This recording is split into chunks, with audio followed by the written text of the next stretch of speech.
Hello, and welcome to my bedroom. I'm going to do something different for this one. Mainly, well, I was going to say mainly because I've had a few cans of beer and that. No, the main reason is I went out dancing on Friday night and I've pulled both muscles in my calf, both calf muscles in my legs. So standing up really hurts. So I thought doing the bog standard review would just be torturous. WrestleMania thoughts, and I've got notes here, but I don't really want to talk with the notes. I'd rather just go off the cuff if that's all right. I'm going to glance over because I don't want to get the match order in the wrong order, if nothing else. But it's crazy, isn't it, that you cannot give a shit about WrestleMania, or you cannot give a shit about a pay-per-view, and you can lead up in the build-up. You can just go, I don't care, I'm not interested.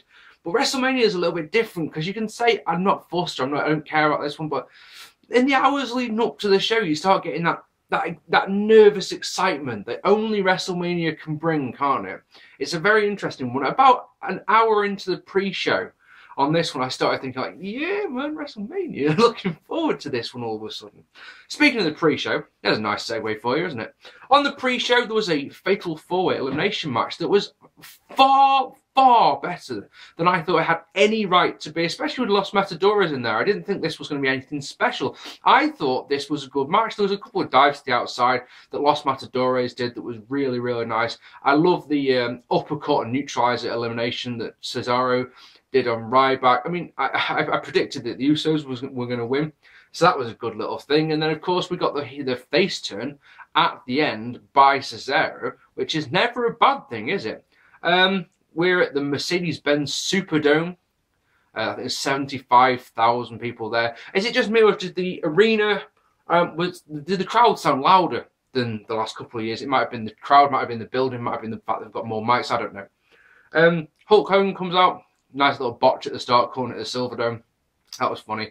And then, you just thought he's just going to run down his generic catchphrases. But I'll tell you something, I leapt out of my seat when Stone Cold's music hit, when the glass broke and Stone Cold Steve Austin came out, and you're just like, what's going to happen here?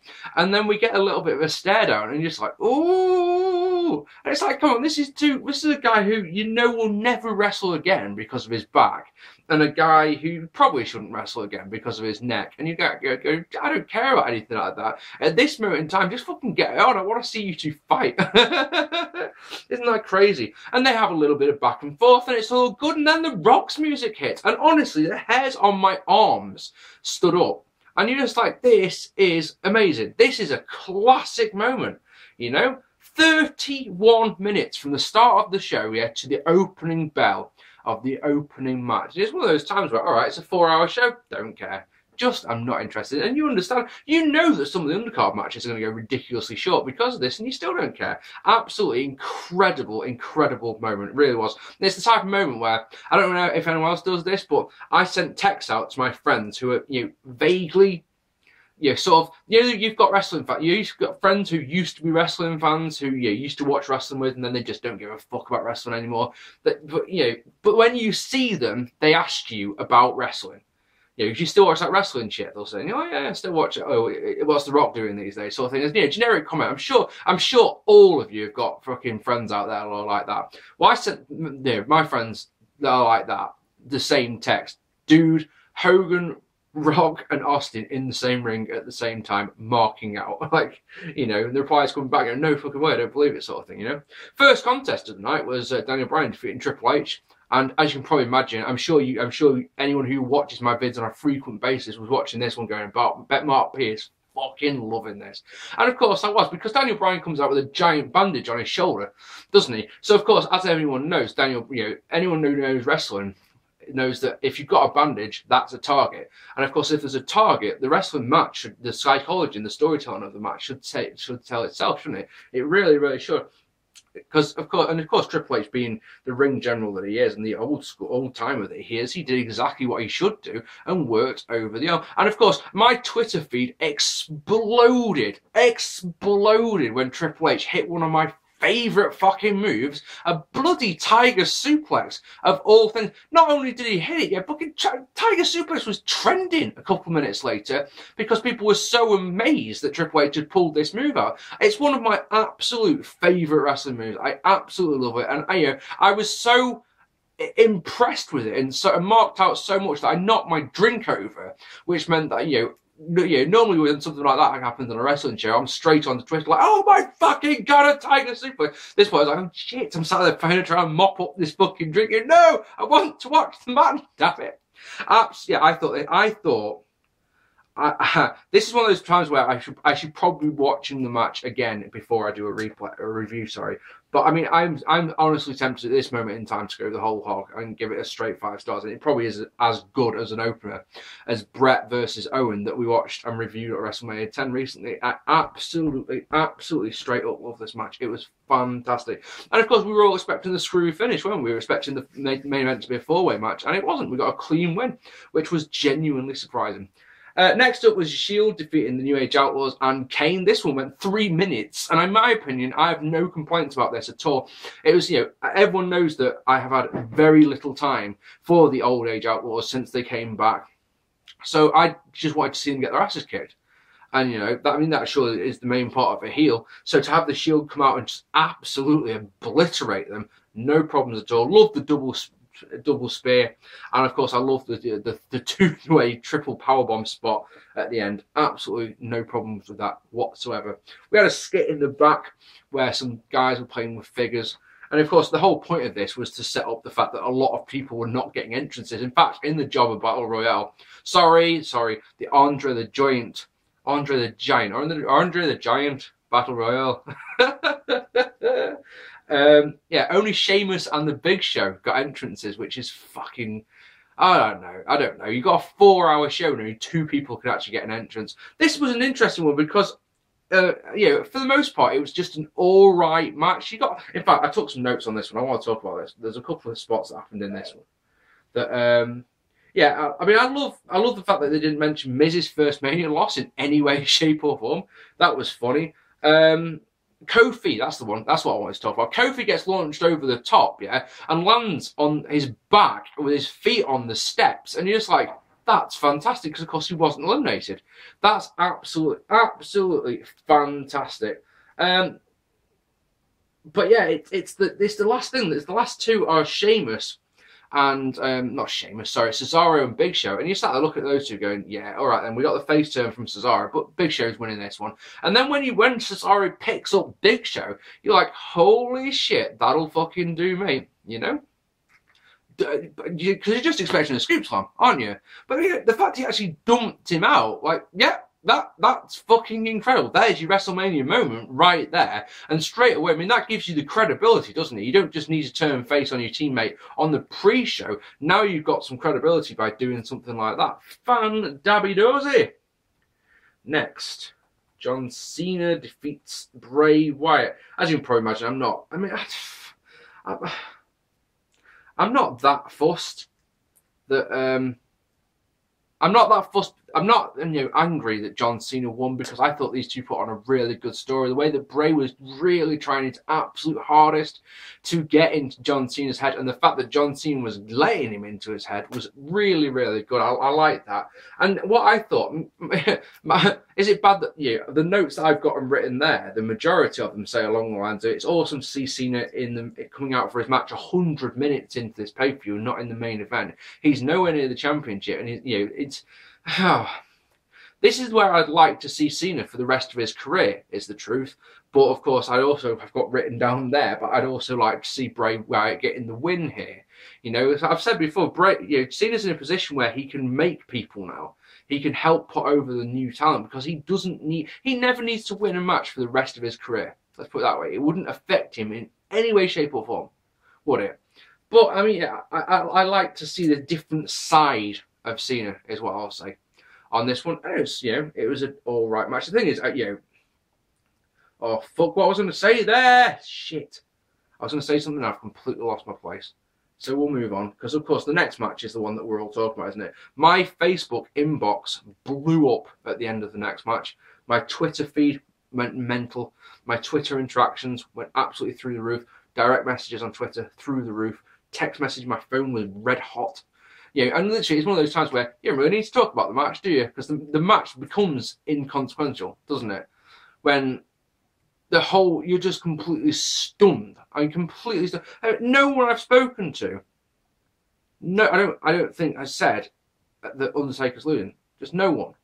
No one has said Taker will lose. I said in my predictions, very bold as brass, didn't I? Well, actually, no, I went for a bold prediction, wasn't it? It was so bold and far out there. It was never actually going to happen, was it? CM Punk was never going to appear on this show. There was never any hope of that. But yeah, we could believe. But yeah, Undertaker lost. And I can't remember a time where I've been watching a show where I felt more deflated by one result than that. It was one of those times where the rest of this show makes no difference. I don't care. I'm not interested. Why anything else that happens, I'm just not fussed about. It was crazy, isn't it, that as wrestling fans, we get lambasted and we get dissed and we get, mocked because we care about this stupid fake sport that we all love so much. And we get and people say it's fake and it's scripted and it's choreographed, and you can say whatever you want. But I'll tell you something, here's a crazy thing. How many people were either were stunned, were amazed, were pissed off, angry, any emotion that you can think of, when that finish happened, right? And then the point I'm trying to go with here is, when was the last time you felt about that, about a film, for example?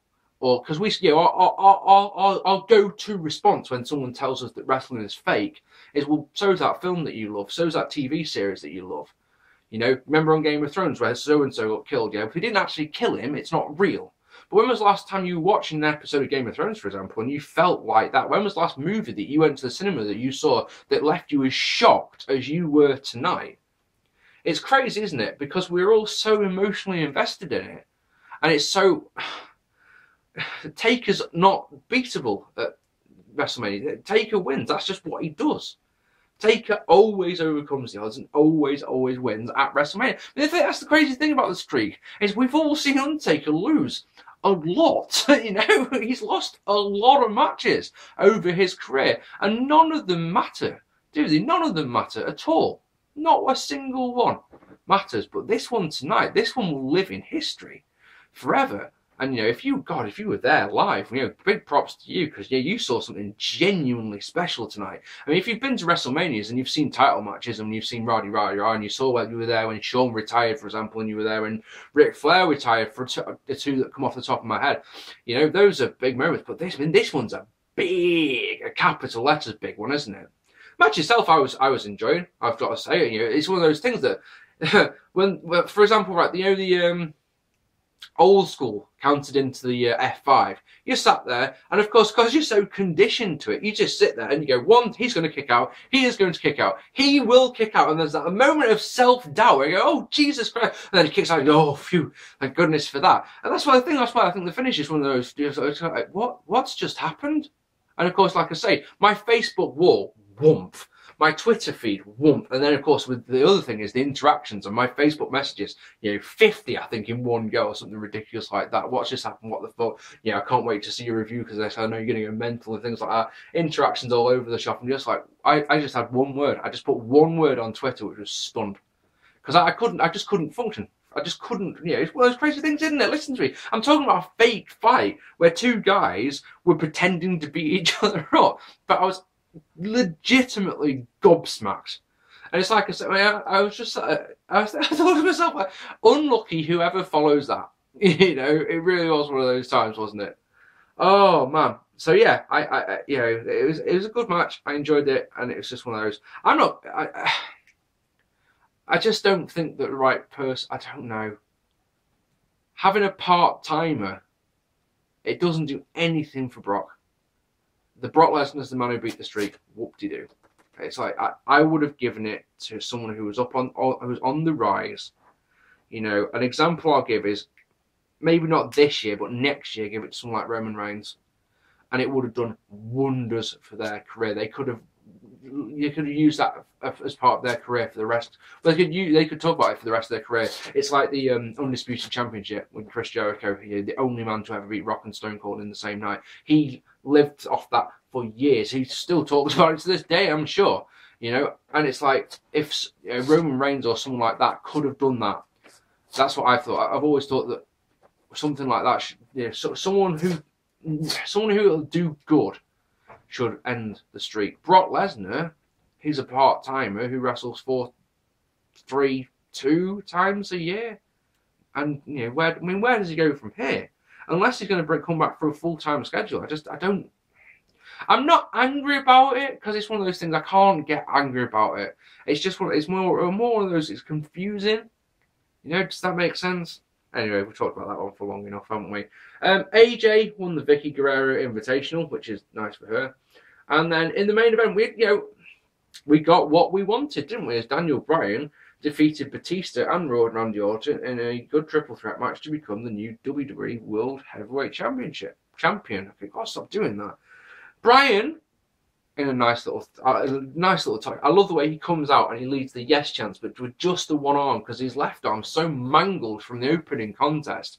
That's a nice little touch. And I like the way he pulls his t-shirt off and he really struggles to get it off. That's really nice. And of course, they work the arm a lot in the match. When he won, he was leading the yes chants with both the belts going, yes, like the arm doesn't matter at all, bollocks. It's one of those things. In wrestling, it doesn't matter if you win the big one. However much pain you're in, you can lift that fucking belt up. It doesn't matter. Match plods along, and one of the problems with the whole Undertaker thing is twofold. His first one, crowd don't care. For a majority of this one, I thought that they just were not interested. The second one is an interesting one that whenever they went to a wide shot, you could see quite a few people fucking off home going, oh, bollocks, not interested. Either that or a lot of people were going for a piss because they were so desperate for a wee that they felt they had to go for a piss now so that they could be back at their seats when Bryan won the championship. Which, of course, if that is the case, surely they would have gone during the women's match. So it's one of those, that's weird. Unless the women's match was that short, that they didn't have time. Yeah, anyway, Bryan gets the yes lock on, and out comes Triple H. He pulls out the referee, and I saw this, I think it was on either Twitter or Facebook today at some point. I saw a post that said, I wonder if they'll bring Scott Armstrong, but that was a nice little touch. Scott Armstrong and the bell into the ring, Batista hits the bomb. Bryan kicks out, Bryan kicks Scott, then dives onto Scott, Hunter and Steph on the outside. That was a nice little thing. And, I did like the way that the Batista bomb and RKO through the table spot looked amazing, absolutely incredible. And it was, it really was. This match was a really good overcoming the odds kind of match. Does that make sense? I really enjoyed that aspect of it. Because of course, the medical personnel came out after that spot and they tried to put him on a stretcher and wheel him away, and he got off the stretcher, and that was all really good. Really good stuff. And of course, he gets the win. So we get that moment that we've wanted all this time. That since SummerSlam, this whole slow burn story has been building up since SummerSlam, and now we've got Bryan as the champion, and it's all good. You can't go wrong with that one, can you? It's what we wanted. It's what we've wanted for the longest time, and now we've got it. Happy fucking days. It's just that, like I say, I think. Right, the thing is about this one is, let me just say this: it was because of the whole Undertaker thing, there was the yes chants were noticeably quieter for most of the main event. They were still big at the end, don't get me wrong, but for the most part of the main event, they were not as loud. Right, how's this one sound?